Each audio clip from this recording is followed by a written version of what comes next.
আমি যে বিষয় নিয়ে কথা বলবো, আমার উদ্দেশ্য কিন্তু কাউকে অপমান করা বা অসম্মান করা নয়।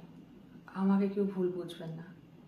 আমার একটাই উদ্দেশ্য, আমি একটাই বার্তা দিতে চাই। সেই বার্তাটা হচ্ছে, ভাবুন, কিছু করার আগে একবার নয়, দুবার নয়, বারবার ভাবুন, তারপরে সিদ্ধান্ত নিন। আমরা বাচ্চাদের নানা রকমভাবে ব্যবহার করে থাকি।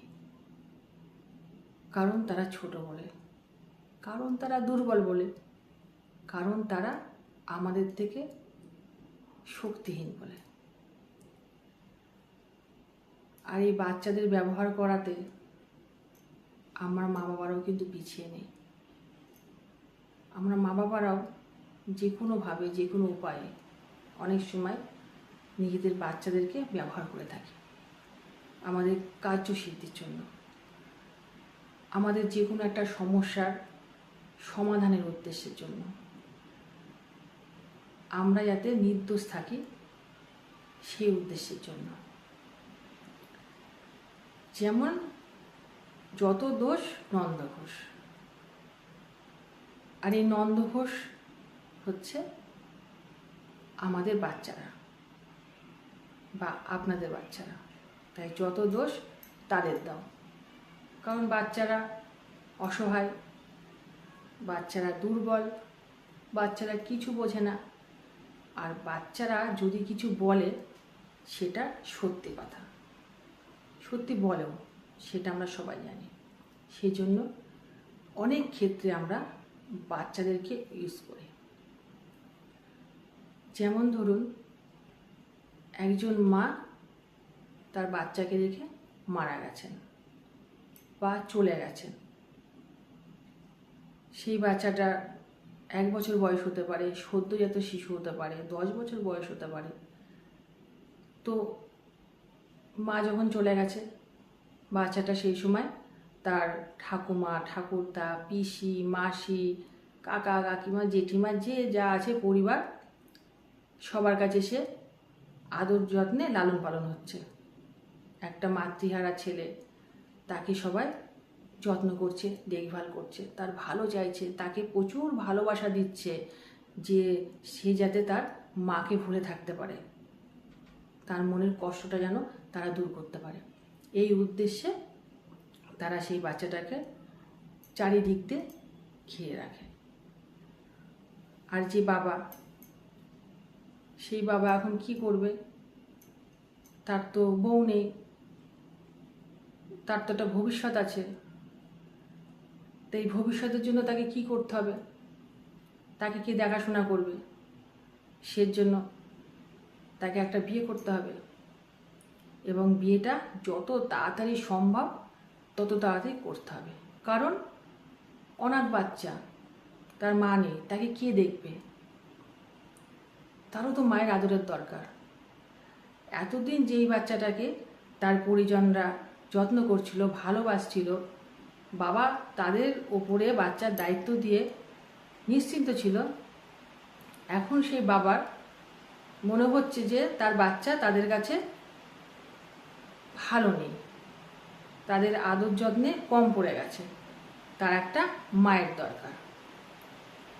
এই যে বাবাটা ভাবছে তার একটা মায়ের দরকার তার সন্তানের মঙ্গলের জন্য, সেই বাবাটার তো 10 বার ভাবা উচিত যে আমি যে তার জন্য নতুন একজন মা নিয়ে আসবো, সেই মাটা তাকে কিভাবে দেখবে?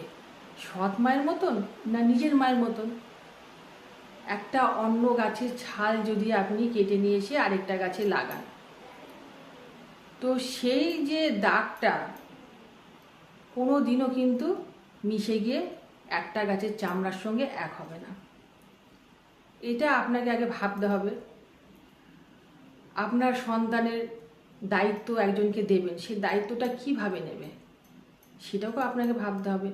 এরকম অনেক সৎ মা আছেন, এরকম অনেক দ্বিতীয় পক্ষের স্ত্রীরা আছেন, যারা নাকি এই অন্যের বাচ্চাকে নিজের সন্তানের থেকেও বেশি ভালোবাসে, আদরে রাখে, যত্নে রাখে।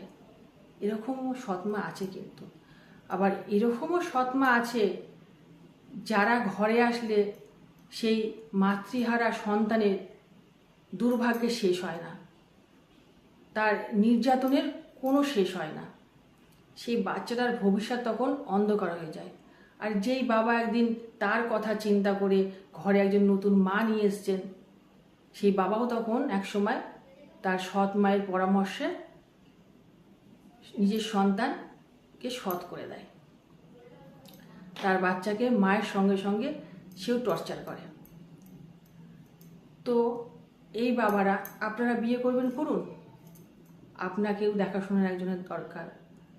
আপনারও একটা জীবন আছে। একটা মানুষ তো একটা মানুষের স্মৃতি নিয়ে সারা জীবন আঁকড়ে বসে থাকতে পারে না। তো আপনি আপনার কাজটা করুন, কিন্তু দয়া করে আপনি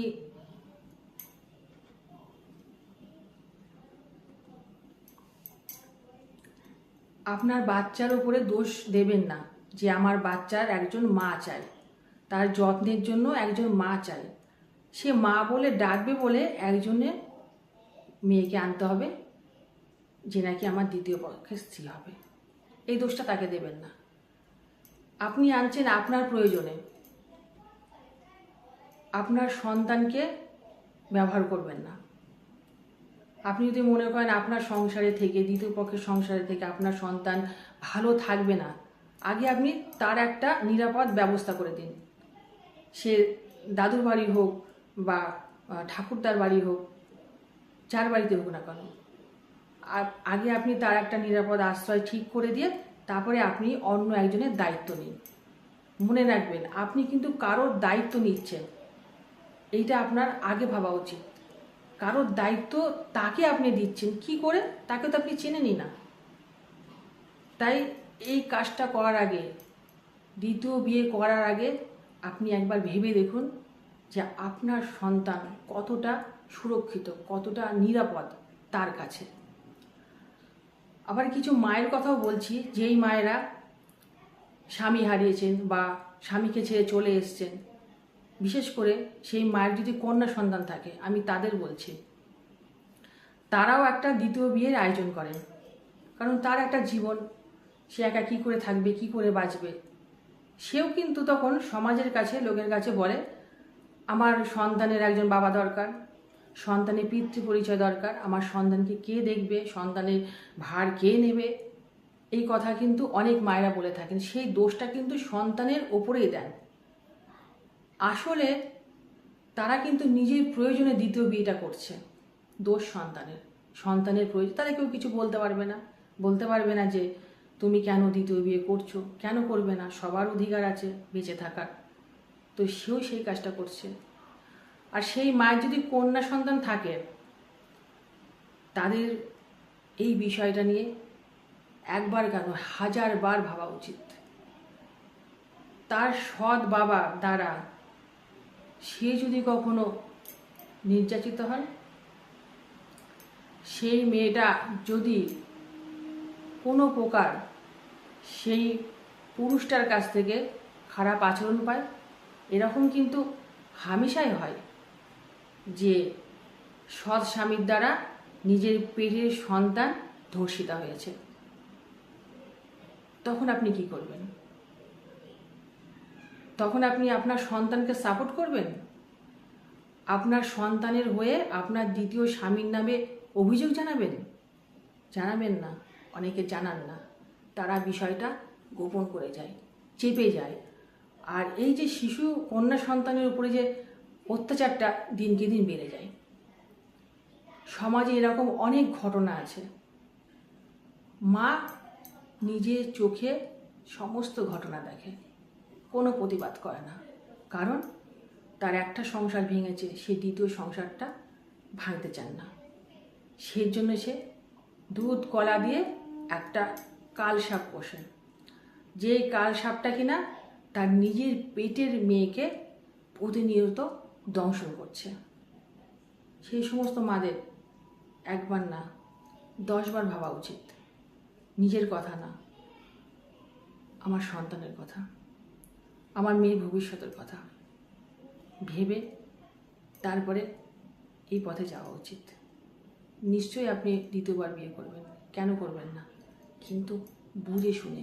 যাচাই করে, যাতে আপনার আর আপনার মেয়ের জীবনটা সুরক্ষিত থাকে, এটাই বলার।